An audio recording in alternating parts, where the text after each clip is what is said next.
Bismillahirrahmanirrahim. Assalamualaikum warahmatullahi wabarakatuh. Anak-anakku semuanya, apa kabar pada hari ini? Tentunya sehat dan bahagia selalu ya sayang ya.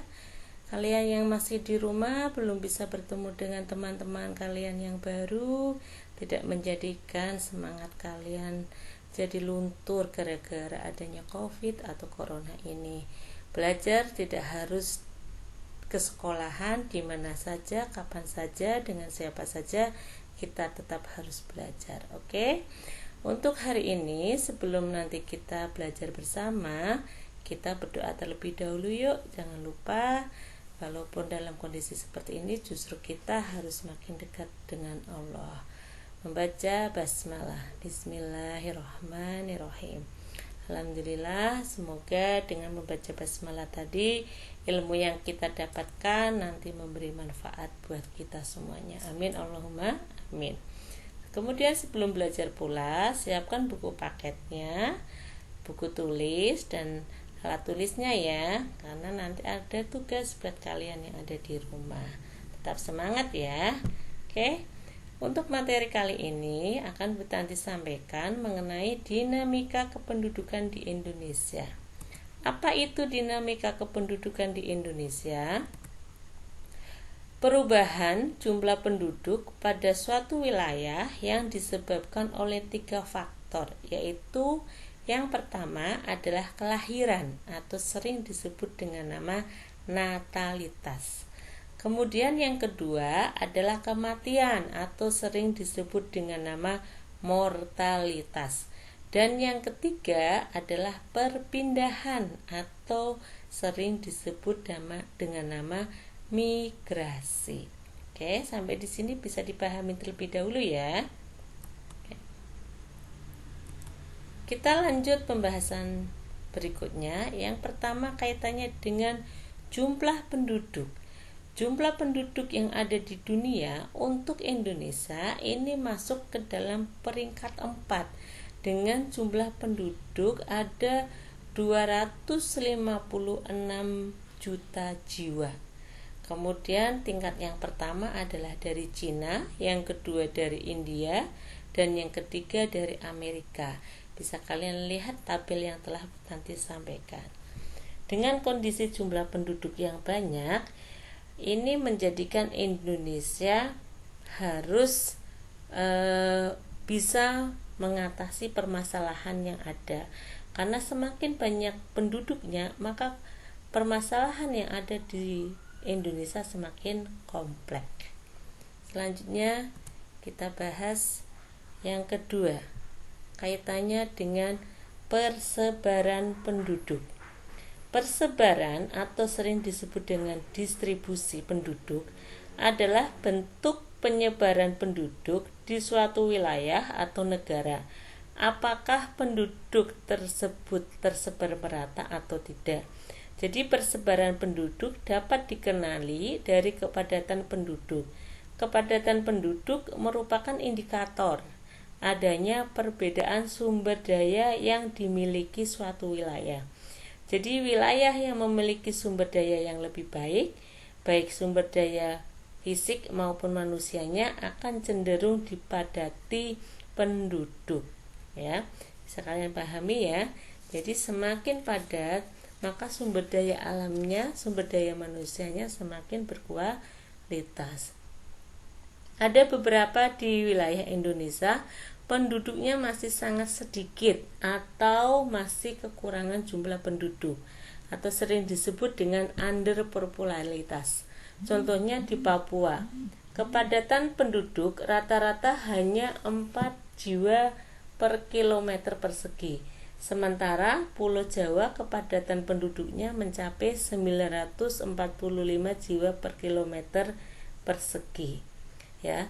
Kemudian, salah satu cara untuk memeratakan jumlah penduduk di Indonesia ada dengan melalui perpindahan penduduk dari daerah yang padat ke daerah yang jarang penduduknya.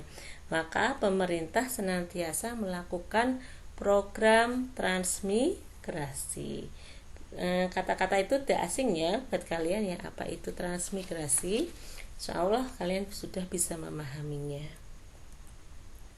Oke, anak-anakku semuanya, kita lanjut yang ketiga, kaitannya dengan komposisi penduduk. Jadi komposisi penduduk ini adalah pengelompokan penduduk berdasarkan usia, kemudian jenis kelamin, mata pencaharian, agama, bahasa, pendidikan, tempat tinggal, dan pekerjaan, dan lain-lain. Masih banyak ya pengelompokannya. Akan tetapi yang akan kita pelajari ada dua, yaitu yang pertama komposisi penduduk berdasarkan usianya. Bisa kalian lihat ya, di situ ada piramida komposisi penduduk berdasarkan usia. Jadi piramida penduduk itu dibagi menjadi 3. Piramida penduduk muda, ini usianya berapa coba? Ayo, 0 sampai berapa tahun? Ya. Jadi pada piramida penduduk muda ini adalah usia yang belum produktif, yaitu 0 sampai 14 tahun. Kemudian piramida penduduk dewasa ini masuk usia produktif, yaitu usia 15 sampai dengan 64 tahun. Ini masih usia produktif.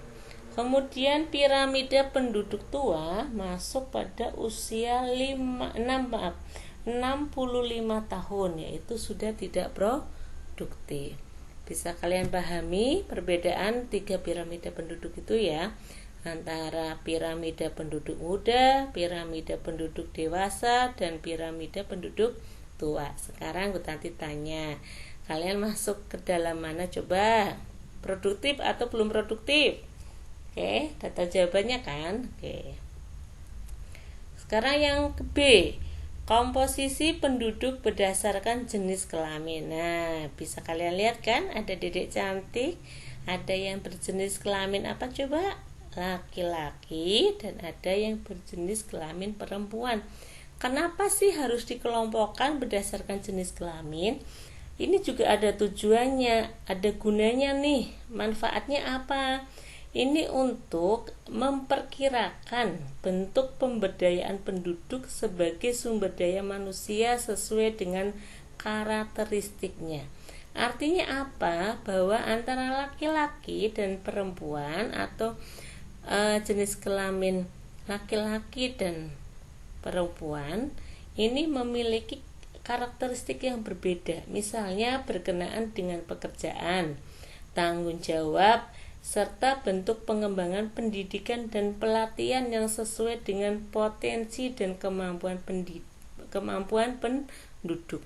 Contohnya, sekarang memang ada persamaan gender ya, tetapi kalau ada pekerjaan yang harus dilakukan oleh laki-laki yang diberikan kepada perempuan, itu kan tidak sesuai. Maka tujuannya ini adalah untuk mengkarakteristikkan ya jenis kelamin satu dengan jenis kelamin berikutnya. Sampai di sini bisa dipahami anak-anak?